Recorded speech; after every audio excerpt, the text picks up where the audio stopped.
What is this oddity? This is a WFL something or other. What do you call this? It's funny, I put this on Instagram and I said, WFL PortoPak. And then you're like, what is this? I mean, that was more of a like, holy shit, what is this? See, that's why you never assume anything on social media.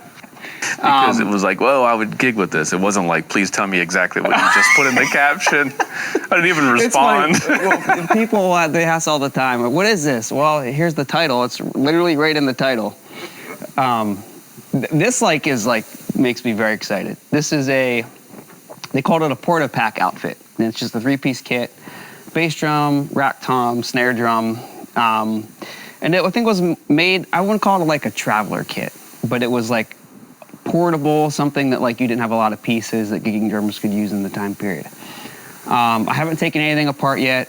WFL would stamp drums with dates. I have not looked inside to see the dates, but this is a 50s kit.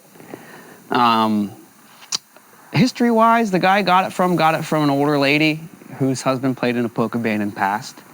And he just kind of had it sit in his basement for a while, didn't use it, so he passed it along. It looks like it's in shockingly good shape. Like it needs a cleaning and everything, but it looks... I'm not going to touch it. Yeah, it's pretty awesome. All nickel hardware. This Black Diamond Pearl was talking to Joe from Wood & Weather about this. I sent him a picture because we're both big WFL fans, and this is like the best Black Diamond Pearl pattern. WFL and then Slingerland, like early Slingerland Radio Kings had like... The flake pattern kind of changes over the years, but this is just like, it nailed it. What's the difference? Is it bigger? Bigger chunks? This is like it's smaller, I think. It's hard to tell, man. Like if you look at the top of the bass drum, I can't describe it. To me, it just looks really good. This bass drum size, and you guys probably can't tell, is a 2212, which is my favorite bass drum depth size. I think I talked about that. I don't know if the Rogers one came out yet, but that's my favorite depth. Really punchy, 8x12 tom. Is that not? I didn't even measure this. I think it's an 8x12, but it has large lugs, which is interesting. With the clip-on mount, which is to be noted. Yeah, and you know what? This is actually like a good one. The Slingerland one's not that great, but you can actually get this one in like a usable position. And then this is a PortoPak snare, 5x13, maybe 5.5x13.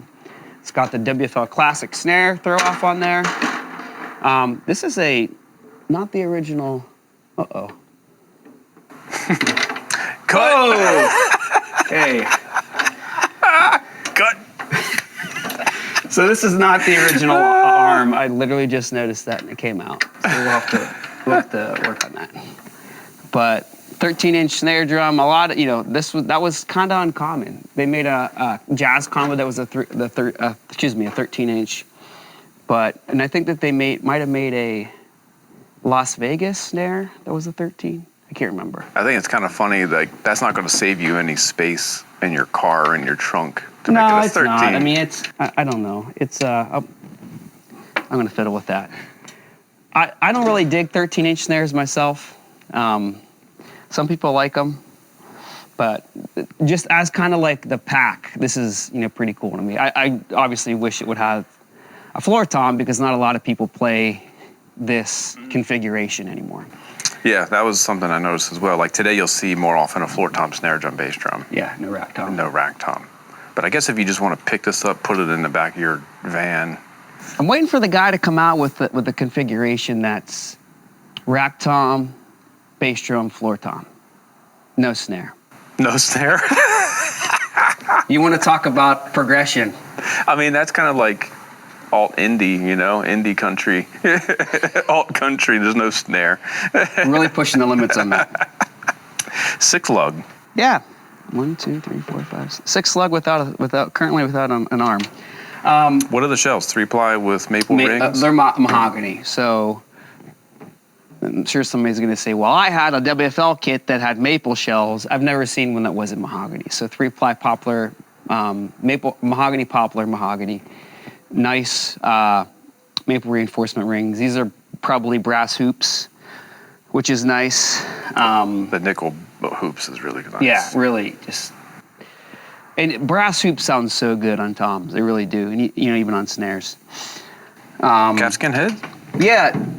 So they had like a big old felt pad on it, and the guy's like, I checked. It's all good behind the felt pad. And it's been patched, but it's fine. It's cool. This is an original calf on here. I can't read the logo there, but that's in good shape. No holes or tears.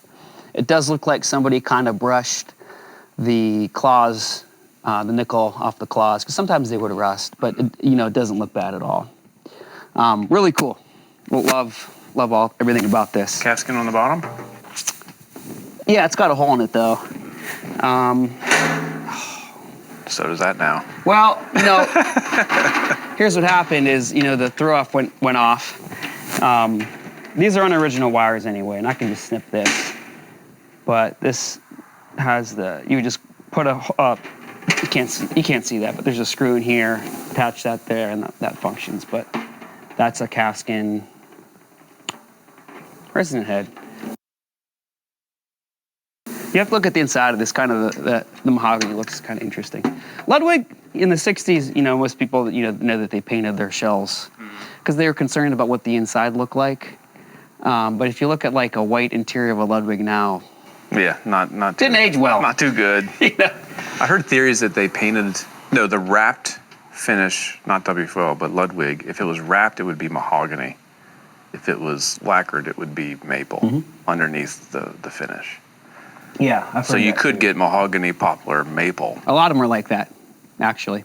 We'll have people who ask us, on like an old '60s Ludwig kit, what's the ply layout? And I always hate answering that because you got to pull the head off, and you're like, well, it kind of looks like this or that. But that was pretty common. I've also, you hear a lot of things that they were basically using whatever they had at the time, whatever they could get in. I've heard balsa wood. I don't know if that's true. I'd imagine that would probably be an inner ply. But nobody really knows. It's the magic. You get a good one, you keep it. That's what I'm going to say. Speaking of Ludwig, I know we were talking about WFL. Did come with some cymbals. These are, and you can't see the stamp, but they're Ludwig Paiste. There's various stamps. This one has the 3 stars, Ludwig Paiste Chicago. These are made in Germany. It's a lower grade cymbal. I think it was it's like a silver alloy, NS20, NS12. Nickel silver. Yeah, exactly. And, this is a really thin cymbal. I was playing yesterday. It's actually kind of cool. But they kind of have the Paiste style red stamp, the size on the inside, which is neat. These are becoming more popular. I don't know, you could be able to buy this for $25, but. I have a set of these that were so beat to crap, they were just destroyed, and they sound so good on certain recordings. Yeah. I think that's why people that's not that's way better than the B8, but sometimes I've played one. We had one in a couple weeks ago that was it sounded like a Zildjian, and it, obviously not even close, but it was pretty good. And then these are a set of hi-hats, same thing. Got the Ludwig Paiste Chicago stamp, 3 stars. Yeah, these are barely touched because they're not bent up or anything. That one's a little bent, but these are a little tinny. I haven't really demoed these, but I don't think this kit saw a lot of play. Most collectors know what this is Mike's. We were having some kind of off-script talk. This is his favorite hi-hat stand. Mike, tell me what you like about this hi-hat stand. I know you could go on and on I would forever. like to throw it off a bridge. That's what I would like to do. So this is a Ringo stand. It has the WFL stamp on the foot plate, but Ringo played one of these. I think it's a model 1123. That explains why he always just had sloshy hi-hats. The flat bass stuff is not my favorite, but people like stuff to be period correct. I like Spurlocks better, but I will say that before they did the rubber tips, they would use one of these. The buttons on there, but wild. Yeah, pretty wild. It's a cool kit. Again, what's the model? PortoPak. PortoPak. PortoPak outfit. PortoPak with outfit. With the PortoPak snare, which we will look at later. Very cool. Very cool kit.